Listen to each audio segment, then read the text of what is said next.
मित्रों नमस्कार। मैं आपका वेंकी चौहान एक बार फिर स्वागत करता हूं अपने इस YouTube चैनल में।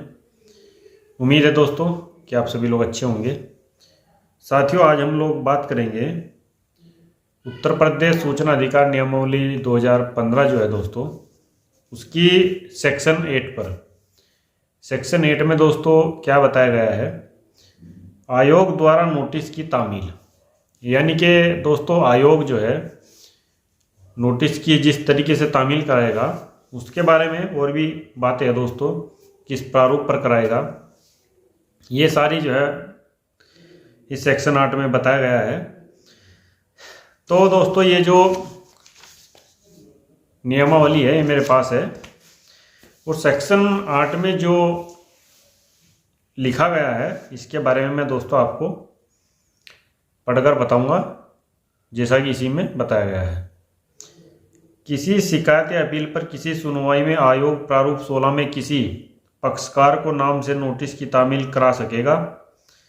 संबंधित व्यक्ति पर नोटिस की तामील निम्नलिखित में से किसी माध्यम से की जा सकती है। दोस्तों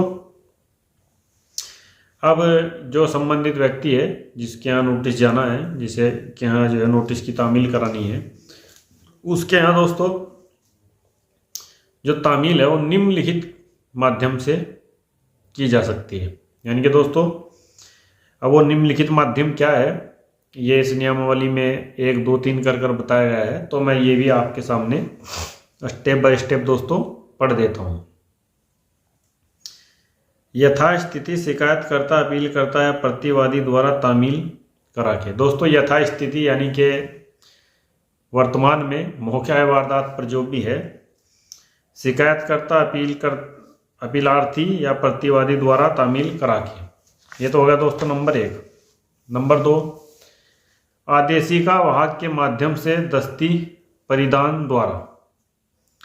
और जो 3 है दोस्तों, पंजीकृत डाक या स्पीड पोस्ट द्वारा भी तामील कराई जा सकती है। और दोस्तों ये जो पंजीकृत डाक या स्पीड पोस्ट है, इसी के द्वारा ज़्यादातर जो है नोटिस प्रेषित की जाती है, अवगत कराया जाता है। नंबर 4 पर ईमेल पता उपलब्ध होने की दशा में ईमेल द्वारा भी दोस्तों आपको जो है ईमेल कर दिया जाएगा और आपको अवगत करा दिया जाएगा कि भाई आपका प्रकरण में सुनवाई जो है कब है या क्या आपका जो है केस में चल रहा है, वो सारी बातें दोस्तों जो है आयोग आपको बताएगा। और दोस्तों इसके बाद जो है ये सेक्शन 9 शुरू हो जाती है। शिकायत या अपील पर सुनवाई के दौरान पक्षकारों की उपस्थिति। शिकायत मतलब दोस्तों, शिकायत का मतलब ये है कि जो धारा 18 के तहत यदि आप कोई शिकायत करते हो राज्य सूचना आयोग में, तो दोस्तों शिकायत मानी जाएगी। और दोस्तों यदि आप अपील करते हो तो धारा 19(3) के तहत आप अपील करेंगे तो वो अपील की श्रेणी में आएंगे। दोस्तों शिकायत और अपील में अंतर सिर्फ इतना है कि यदि आप शिकायत करते हो, मान लीजिए आपको 30 दिन के अंदर कोई जवाब नहीं मिला है तो आप शिकायत कर सकते हो।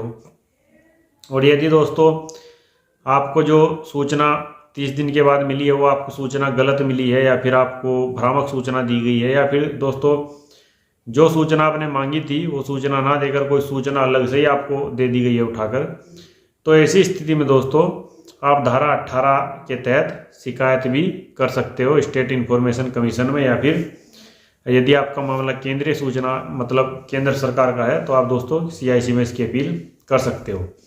लेकिन दोस्तों ध्यान रहे, यदि आप लोग सेक्शन 18(1) के तहत शिकायत करते हो तो उसमें दोस्तों आप ये नहीं कह सकते कमीशन में जाकर कि भाई हमें जो है साहब सूचना दिलवाई जाए, क्योंकि दोस्तों आपको सूचना मिली या नहीं मिली, अब आपका कहना ये है कि साहब इनको दंडित किया जाए क्योंकि इन्होंने एक्ट का उल्लंघन किया है। और दोस्तों सेक्शन 18 के जो सब सेक्शन है वो ये कहते हैं, यदि कोई भी लोग जन सूचना अधिकारी समय पर सूचना नहीं देगा, अस्पष्ट सूचना नहीं देगा, या फिर सूचना को नष्ट करेगा जो सूचना मांगने का विषय थी, तो दोस्तों ऐसे अधिकारियों के विरुद्ध जो है RT एक्ट की धारा 20(1) के तहत दंडात्मक जो कार्रवाई है वो की जाएगी दोस्तों। और ये कार्रवाई जो है स्टेट इन्फॉर्मेशन कमीशन करेगा। लेकिन दोस्तों कई बार ये भी कहना है, क्योंकि दोस्तों इसमें माननीय सर्वोच्च न्यायालय का भी एक आदेश है कि भाई यदि आप लोग अपील या शिकायत को डिसाइड कर रहे हो तो उसमें आप जो जन सूचना अधिकारी है उनको युक्त आधार दोगे, मतलब उनको एक समय दोगे कि भाई आप ये बताइए कि आपके द्वारा इसमें इतना डिनाई क्यों किया गया है। यानी कि बाद में ये ना कहे कोई जन सूचना अधिकारी कि साहब हमारी जो बात है वो नहीं सुनी गई है और हमारे ऊपर दंडात्मक कार्रवाई कर दी गई है। हालांकि दोस्तों देखिए, अगर आप आरटीआई एक्ट को पढ़ेंगे तो उसमें आपको कुछ अलग ही नज़र आएगा, क्योंकि अब ठीक है दोस्तों, न्यायालय ने अपनी बात कही, न्यायालय ने जजमेंट दिया। अब न्यायालय की बात पर दोस्तों, कोर्ट के आदेश पर जो है कोई टीका टिप्पणी ज़्यादा नहीं करनी चाहिए। और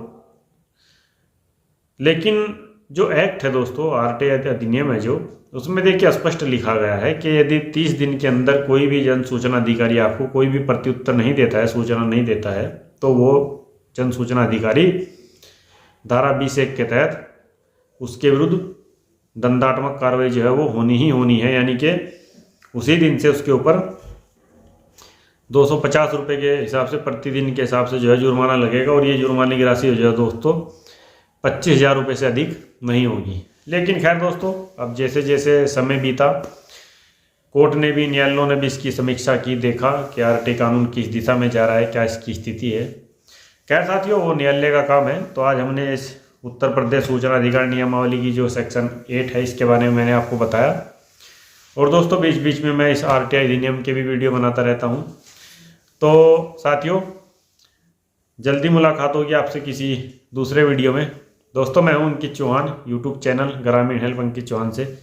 एक सिटीजन होने के नाते दोस्तों मैं अपनी इसको फंडामेंटल ड्यूटी समझता हूं, तो मैं इसको निभा रहा हूं इस यूट्यूब चैनल के माध्यम से।